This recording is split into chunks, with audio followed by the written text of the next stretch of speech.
Hello, I am back today to do a quick little video talking about clear stampers.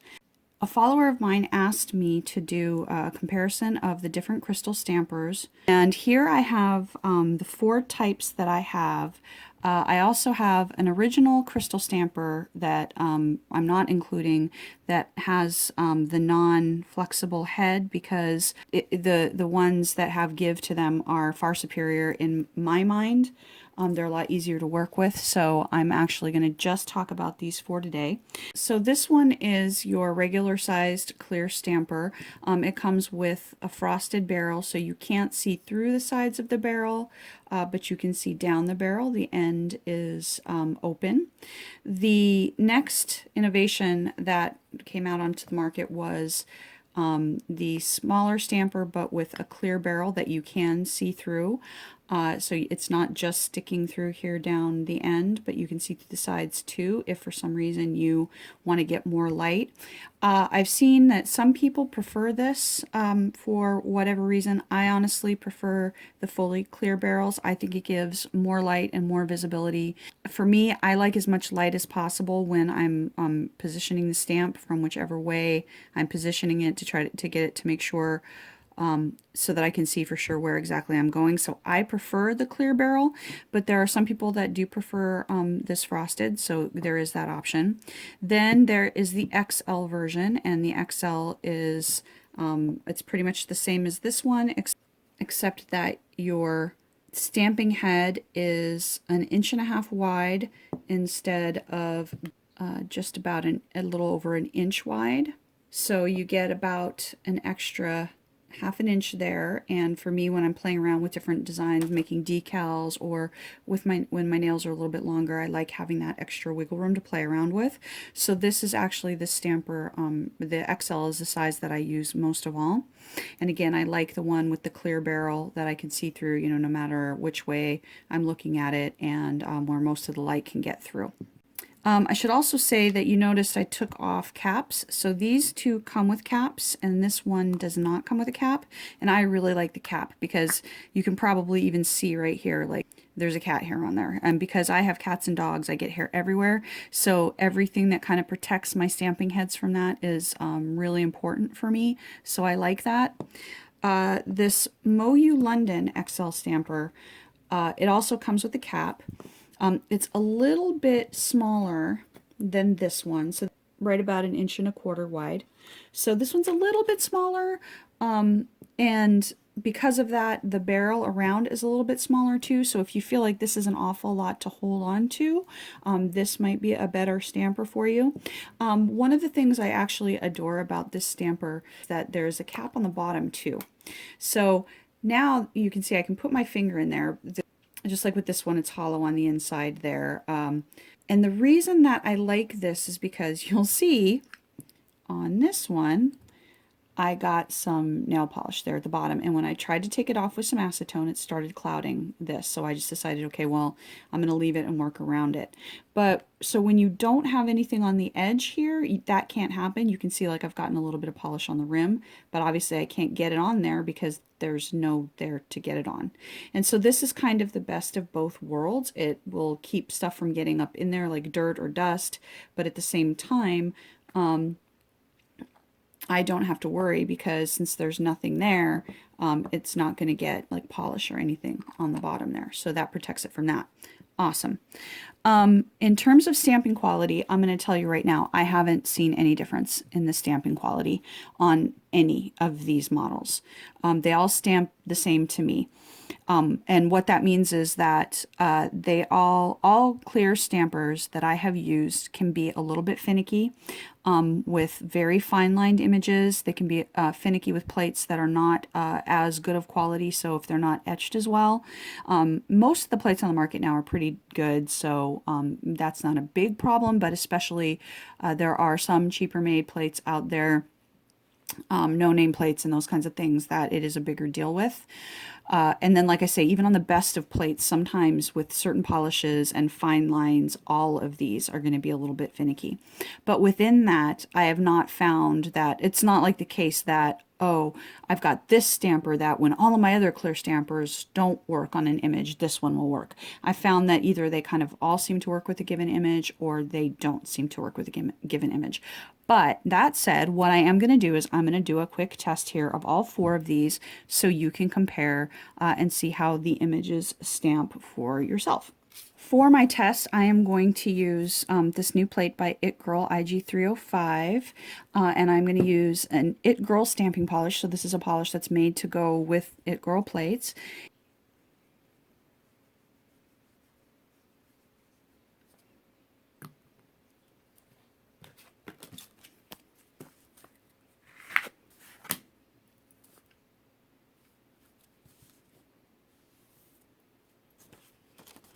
So there's that first stamper, and it's this one here.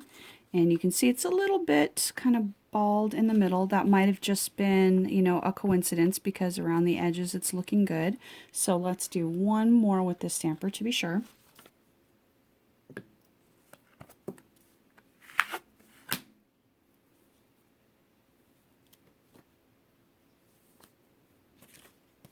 And actually you can see that second try is pretty much perfect. So I may have just taken a moment too long to grab my scraper. So, and you can see also that's a pretty fine lined image there.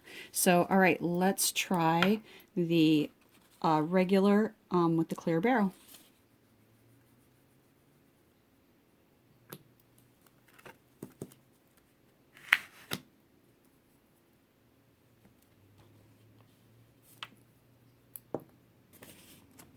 So this is the regular with the clear barrel, and you can see great images, great fine lines.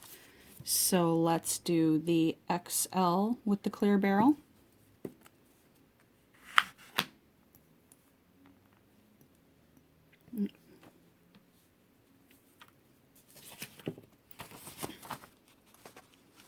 Again, really nice detail. I've got maybe a little tiny bit where it's light there, but overall very good detail.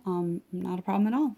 So let's try the last one, the MoYou London XL, that's a slightly bit smaller.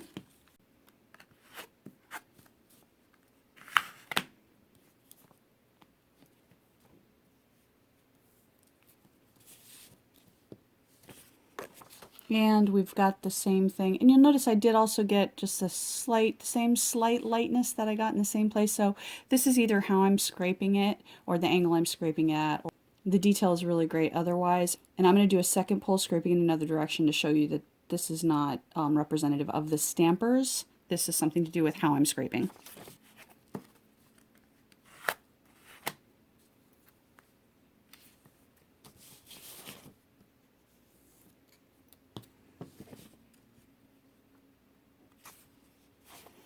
So you can see I did a kind of a faster, weirder scrape, and this time I did get lighter, but it's in a different place. So what that means is the lightness that you're seeing there is my mistake, my scrape. I was going a little bit too fast. And you can see that each of the stampers are all picking up this image really well, just except for, you know, where I maybe have a little bit of lightness because of how I scraped it.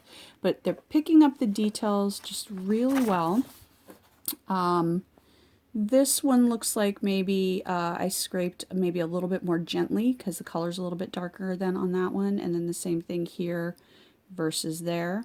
So the quality on all of these is the same. They are all working very well as far as I can tell. And I should also say, I didn't give you a maker name on this because I've got like 3 or 4 of these that are identical that I got from different makers. So I also don't think that it matters if you get this at one shop versus another shop. I think that they're all made the same way. I haven't noticed a difference. But what I will say is, if you're looking at this going, oh my gosh, I use the clear stampers and I don't get anything like that kind of effect. what kind of sorcery is this?